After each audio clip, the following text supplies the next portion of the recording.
库尔斯克陷入僵持，克里涅沃战事焦灼，红军村推进受阻，俄军寸步难进。基辅遇袭，波兰战机紧急升空，泽连斯基再次呼吁解除武器限制。亚美尼亚退盟，俄罗斯独木难支。精彩资讯即将开始。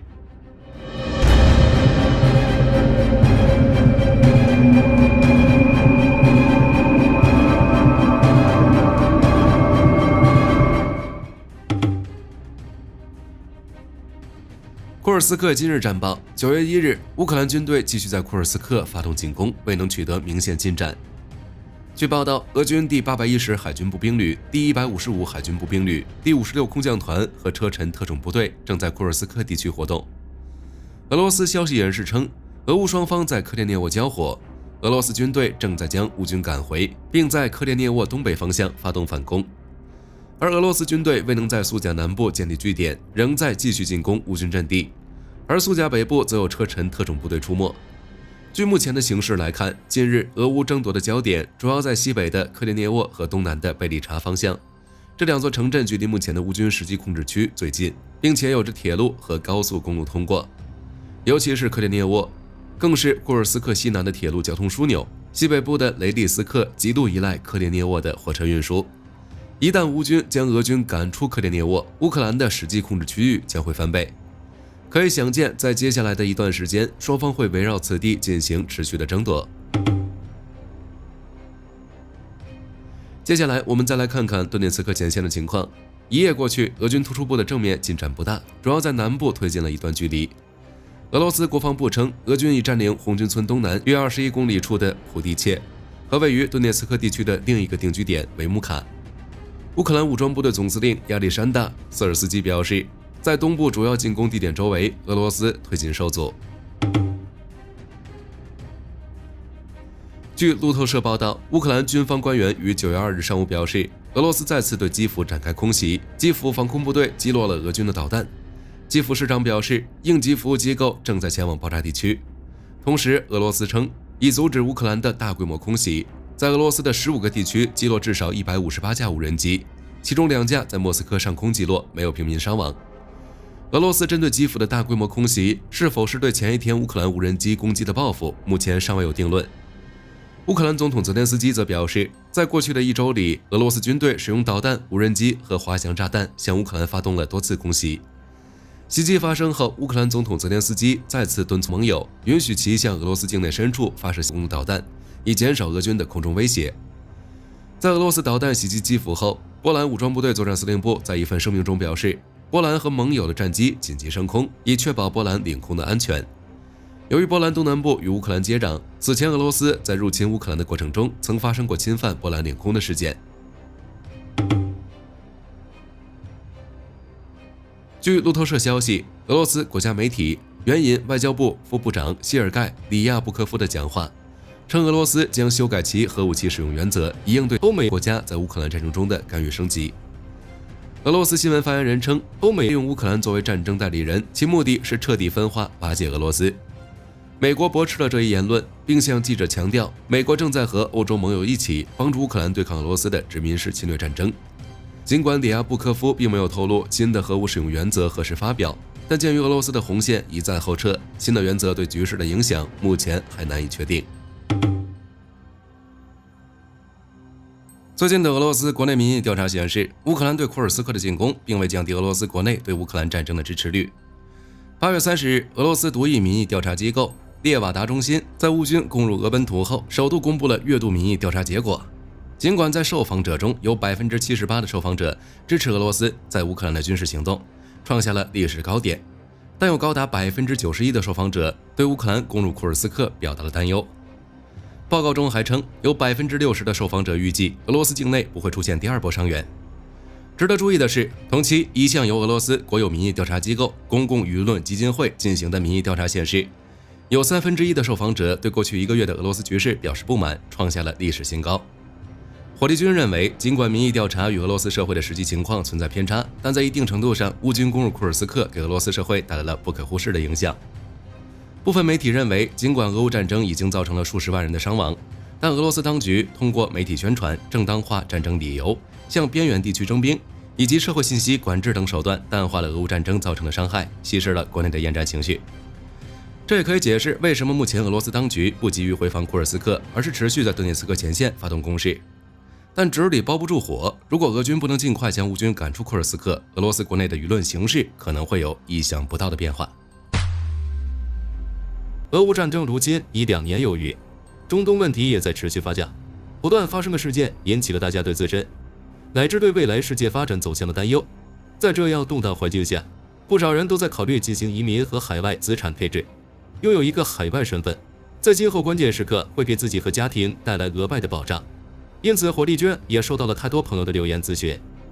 但火力军毕竟不是专业的，有鉴于各位朋友们的信任，火力军近期一直在考察相关的机构，在和他们聊了很久，发现这家公司还是蛮靠谱的，不管是给出的方案还是收费都十分合理透明。现在火力军把他们的二维码放在视频的右上方，有移民计划的朋友可以扫码添加他们的顾问聊一聊，说一下自己家庭的基本情况，如学历、英语水平、可调用资金等等，他们公司就能给出一个适合你的个性化移民方案，而且这个咨询服务是免费的。问一问，聊一聊，让自己心里有点谱。亚美尼亚总理在8月31日的新闻发布会上证实，亚美尼亚在集体安全条约组织中的活动已经全面停止。此前，亚美尼亚已经有1年没有参与集体安全条约组织的活动，并于今年6月份宣布将退出该组织。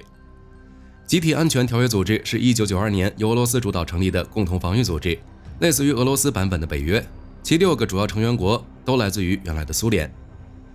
自从俄乌战争爆发以来，俄罗斯与缔约国之间的关系持续恶化，2个缔约国亚美尼亚与阿塞拜疆之间爆发冲突，吉尔吉斯斯坦和塔吉克斯坦之间同样发生了边境摩擦，暗示着俄罗斯对东部地区的控制力减弱。2023年5月，亚美尼亚总理帕西尼扬在采访中表示，亚美尼亚不是俄罗斯在俄乌战争中的盟友。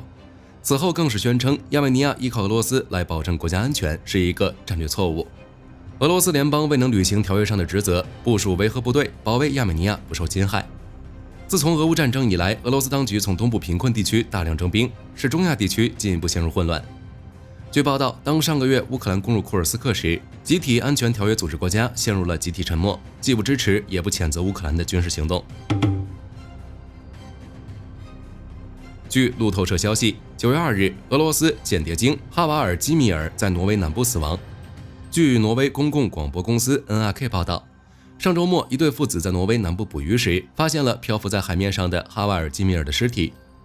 在挪威语中，哈瓦尔基米尔是鲸鱼的意思，也是俄罗斯总统弗拉基米尔·普京的名字。2019年，哈瓦尔基米尔首次在挪威北部被发现，之后就一直沿着挪威海岸线游荡。刚发现他时，他身上的装置上印有英文圣彼得堡装备的字样。这头鲸鱼对人类非常感兴趣。2019年，2名游客来到码头附近寻找哈瓦尔基米尔，其中一人的手机不慎落入水中，而这头白鲸潜入水中将手机捡回来并归还给他。挪威国内情报机构推测，他曾是俄罗斯研究项目的一部分。而前挪威驻摩尔曼斯克领事莫腾维克比则指出，哈瓦尔基米尔可能是一头治疗动物，专为残障儿童提供帮助。哈瓦尔基米尔外表没有外伤，死因尚不清楚。俄罗斯总统弗拉基米尔·普京在访问蒙古前夕，对蒙古媒体表示，欧美正在公然迫害俄罗斯记者。普京向记者表示，在俄罗斯媒体是自由的，但驻俄罗斯的外国记者必须遵守俄罗斯的相关法律。普京强调，欧美国家对俄罗斯的海外媒体实施不公平的限制，尤其是俄罗斯的国家媒体，更是被指责散布虚假消息。今年5月，俄罗斯通过了一项法案，如果某一欧美国家对俄罗斯媒体不友好，俄罗斯检察官则有权关闭其俄罗斯办事处。就在几天前，俄罗斯当局宣布禁止数十名美国记者入境。据中时新闻网8月31日报道，今年8月，德军在该国北部的重要军事设施附近多次发现夜间工作的无人机。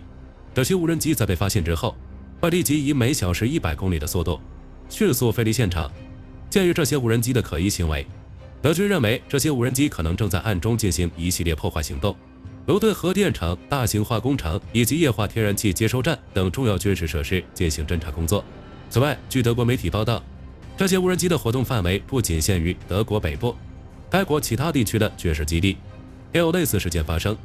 甚至就连培训乌克兰士兵的培训场，也同样遭到了这些无人机的监视。对此，德国检察机关目前正在全面调查这些可疑无人机的具体来历。据美国媒体8月29日报道，恩波韩华海洋公司首度获得美海军后勤维修合约，将为美海军的一艘后勤支援舰提供保养、修理、翻修业务。同样，这也是韩国第一次为美军舰进行维保工作。今年7月30日，韩华海洋公司宣布和美海军签署了船舶维修勤务协议，证实了该公司拥有的船舶技术已通过美海军的评估。预计今年9月，美海军的后勤支援舰就会入韩检修。值得一提的是，今年6月，韩华海洋公司还收购了挪威在美国东岸的费城造船厂。再结合上述签署的维修协议，韩华海洋公司未来可能会在美本土对其舰艇进行后勤维保等工作，这将会为美海军的部署行动提供更多助力。据自由时报报道，8月28日，波兰总理图斯克向媒体透露，受乌俄战争影响，波兰已经把2025年的国防预算增加至487亿美元，将会继续扩大军事投资，如向美国、韩国等国家采购新型战机、导弹等军事装备，促进波兰军事现代化，加强其防卫能力。值得一提的是，根据北约提供的数据显示，波兰今年的国防支出费用占国内生产总值的 4.2%， 已经是北约国家中最高的一个。而在2025年，波兰国防预算在 GDP 中的占比将会达到更高的 4.7%。据美国爱物新闻8月29日报道，斯洛伐克将向以色列采购6套巴拉克 MX 防空系统。目前，斯洛伐克和以色列正在就这项采购协议的最终条款进行谈判。据斯洛伐克国防部长卡里尼亚克透露，已成功将每套系统的初始价格从约 1.28 亿欧元压低到了9200万欧元，因此这项交易的总价值可能在 5.54 亿欧元左右。另外，根据双方的谈判条件，第一套巴拉克 MX 防空系统将会在2025年底前进行交付。据美联社报道，受乌俄战争影响，乌克兰已经出现士兵不足的情况。为了能够维持现有部队的作战能力，乌克兰正在放宽入伍条件，提升入伍待遇，但效果仍然不理想。为此，乌克兰决定尝试让女兵走向战场。不过，这些女兵并非是要去前线作战，而重点负责后勤医疗方面的工作。然而前几天，俄罗斯对乌克兰发动了大规模袭击，导致乌克兰国防设施严重受损。如今的乌克兰一边要进行国防重建工作，一边又要预防俄罗斯的下一次进攻。再加上乌克兰部队本就人手不足，乌克兰不得不放宽对女兵们的限制，允许部分女兵加入到乌克兰的机动防空部队，执行搜索、击落俄罗斯无人机的任务。在乌克兰不恰是已经至少有70位女兵加入了乌克兰国防军，正式从事反无人机行动，而这只是乌克兰国内女兵行动的一部分。据阿星社报道，德国联邦国防军于8月30日用5架运输机撤走了最后60名士兵和146吨装备。至此，德国联邦国防军已全部撤出尼日尔。有媒体猜测，德国撤军可能与尼日尔的政权更换有关。据美国防务新闻8月30日报道，受地理位置影响，爱尔兰正在对海上安全领域做出新的部署规划。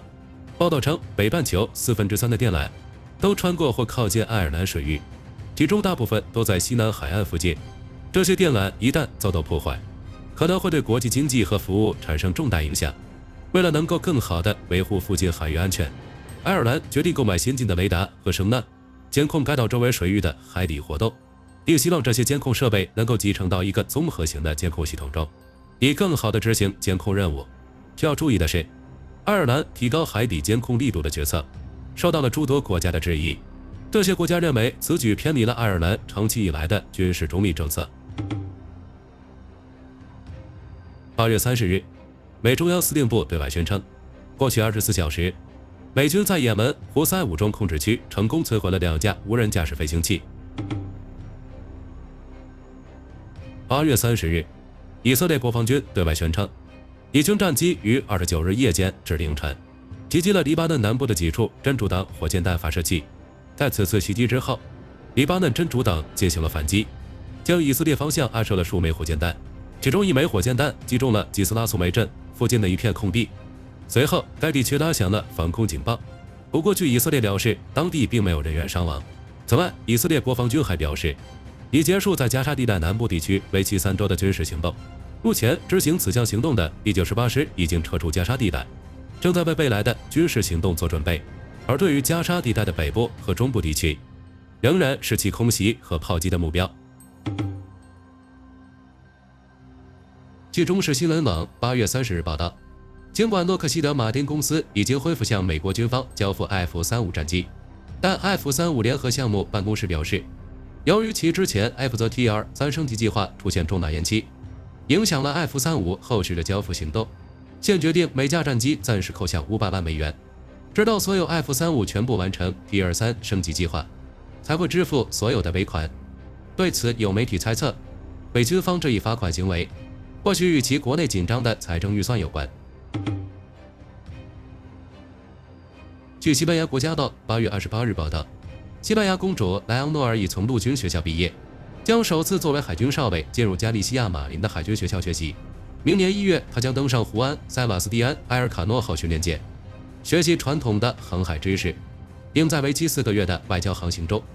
通过停靠不同的港口来学习更多的海军知识。此外，根据西班牙宪法，莱昂诺尔会成为该国未来的女王，